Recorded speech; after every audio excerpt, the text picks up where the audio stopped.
variedad a la hora de celebrar goles. Yo creo que es el que mejor lo puede explicar es Leo. A mí me parece una celebración del todo correcta, bonita, sobre todo por el minuto y por la efeméride, pero tampoco...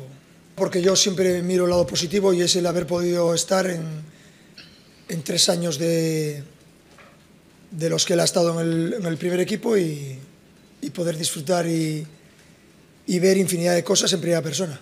O sea que no, veo lo positivo, que es que he tenido la oportunidad de disfrutar muchísimo del mejor jugador. Mi opinión particular claramente es la de que me gustaría que acabara la carrera en el Barça, pero creo que eso solo lo puede decidir Leo Messi